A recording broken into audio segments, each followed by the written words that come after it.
दोस्तों, कराची एक रोशनियों का शहर माना जाता है, लेकिन उसी शहर के अंदर में एक इलाका लियारी के नाम से है, जहां पर कभी भी कोई खौफ खतरा नहीं था।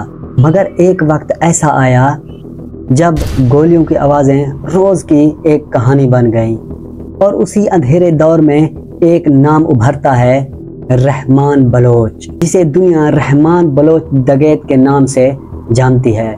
आज हम आपको रहमान डकैत के बारे में पूरी कहानी बताएंगे, उसकी ज़िंदगी, उसके दुश्मन, गैंगवार, सियासत, गलत फैसले और वो दिन जिसने सब कुछ बदल दिया। दोस्तों, रहमान डकैत का असल नाम रहमान बलोच था।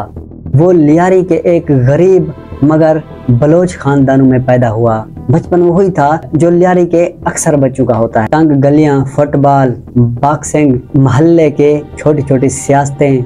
लेकिन लियारी एक ऐसा इलाका था जहाँ पे मेहमानदारी और मोहब्बत के साथ साथ बेरोजगारी, कबायली झगड़े और स्ट्रेट लेवल जुर्म आम थे। रहमान ने स्कूल बहुत कम ही पढ़ा था।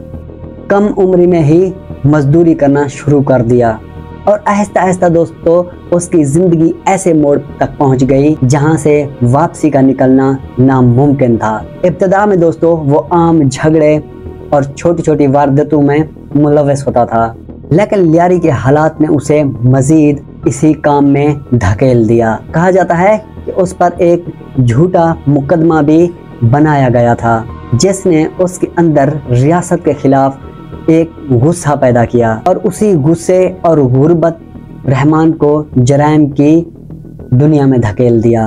वो चंद ही दिनों में एक आम लड़के से एक बहुत बड़ा खतरनाक गैंगर बनने लगा।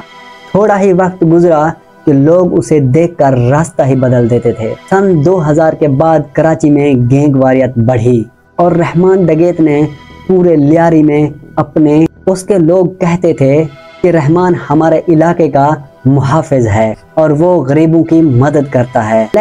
लेकिन पुलिस और हुकूमत कहती थी ये कराची का बहुत बड़ा मुजरिम है और रहमान पर कई डकैती, अगवा और भत्ताखोरी के इल्ज़ाम भी लगे थे। मगर वो हर बार मजीद एक ताकतवर बनकर सामने आया। कुछ लोग तो उसे लोगों का हीरो कहते थे, कुछ लोग उसे लियारी का खौफ मानते थे। लियारी सिर्फ एक गैंगवार नहीं थी, बल्कि ये इलाका सियासत का भी बहुत बड़ा मैदान था और यहाँ के गिरोह सियासत में असर अंदाज PPP के लगते थे। कहा जाता है कि कुछ लोग रहमान की मदद लेते थे और कुछ तो उसे ख़त्म करने की कोशिश करते थे। और रहमान अपने बयान में कहता था कि मैं सियासतदानों का खिलौना नहीं बनूंगा, लेकिन लियारी की सियासत में रहकर सियासत से दूर रहना नामुमकिन था। यही वजह थी कि उसके दुश्मन सिर्फ पुलिस ही नहीं बल्कि कई सियासतदान भी थे, बल्कि कई ताकतवर सियासी गिरोह भी थे। असल में लियारी में दो बहुत बड़ी ताकतें थी, उज़ैर बलोच ग्रुप, रहमान डकैत ग्रुप। दोनों के अपने लोग, अपने इलाके और अपने हिमायती और अपनी दलील थी। उज़ैर के लोग कहते थे कि वो लियारी में अमन लाएंगे, रहमान के लोग कहते थे कि वो इंसाफ देंगे। मगर हकीकत ये थी कि दोनों गिरोहों की दुश्मनी ने लियारी का खून बहाया। रोज़ाना फायरिंग, मुकाबले और बम धमाके होते थे और आम लोगों का तो सुकून ही छिन गया था और हुकूमत ने फैसला ही कर लिया कि अब लियारी को वापस ही लेना होगा। पुलिस ने रहमान डकैत के खिलाफ बड़े पैमाने पर ऑपरेशन शुरू कर दिया, लेकिन रहमान डकैत बार बार अपनी जगह बदलता रहा।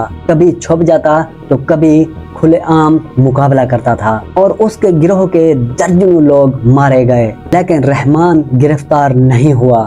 पुलिस के मुताबिक कि वो जदीद से जदीद असलहा रखता था और वो अपने इलाके के लोगों के दरमियान में छुप जाता था और उस दौरान उसके खिलाफ मजीद मुकदमात खुल गए और वो कराची का बहुत बड़ा मोस्ट वांटेड बन चुका था।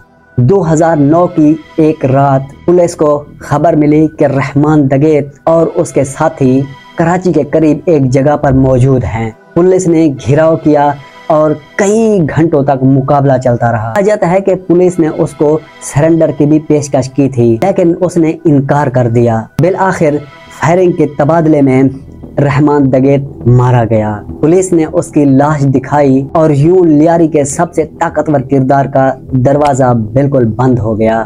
रहमान दगेत के मरने के बाद लियारी का नक्शा बदलने लगा। कुछ लोगों ने तो उसके मरने के बाद सुकून का सांस लिया, लेकिन कुछ लोगों ने कहा कि रहमान के मरने के बाद भी अभी तक जुल्म खत्म नहीं हुआ। लेकिन उसकी मौत के बाद उज़ैर बलोच मजीद ताकतवर हुआ और लियारी गैंगवार का दूसरा दौर शुरू हो गया। लेकिन रहमान को कुछ लोग आज भी एक मुहाफिज के तौर पर माना जाता है, जबकि ज्यादातर लोग उसे मुजरिम और गैंगवार के किरदार के तौर पर माना जाता है। लेकिन हकीकत में ये है कि रहमान दगेत की कहानी से हमें ये पता चलता है, गुर्बत, नाइंसाफ़ी और सियासत जब ये सब मिल जाएं तो एक आम इंसान ही खतर से खतरनाक रास्ते पर चल पड़ता है। दोस्तों, अगर आपको ये डॉक्यूमेंट्री वीडियो पसंद आई हो तो इसे लाइक कर दें।